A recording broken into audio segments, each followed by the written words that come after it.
మూసి ఎక్కడ స్టార్ట్ అవుతుంది? అనంతగిరి కొండల్లో స్టార్ట్ అవుతుంది, వికారాబాద్ అవతల అక్కడ స్టార్ట్ అవుతుంది ఆ గుట్టలలో. అక్కడంతా మెడిసినల్ ప్లాంట్స్ ఉంటాయి. అందుకే టీబీ హాస్పిటల్ నిజాం అక్కడ పెట్టాడు. మంచి స్వచ్ఛమైన గాలి రావాలి, పూలకున్న పుప్పొడి మన లోపల టీబీని నయం చేస్తుందనే ఉద్దేశంతో నిజాం అక్కడ టీబీ హాస్పిటల్ పెట్టాడు. అయితే ఆ కొండల్లో పుట్టిన వాటరు ఆ వేర్ల చెట్టు వేర్ల మధ్యలోకి వెళ్ళి వస్తుంటది కదా, ఆ వేర్లలో ఔషధ గుణాలు ఉంటాయి.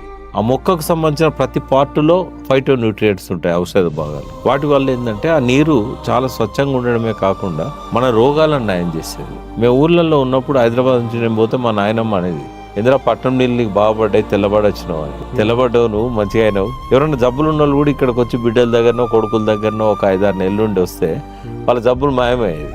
అంత పవిత్రం మూసీ నది నీళ్ళు అనేటివి. ఇవాళ మనం చేయబెట్టినా కాలు పెట్టినా కూడా చర్మం రాదు, ఇక బొక్కలే బయటకు వస్తాయి.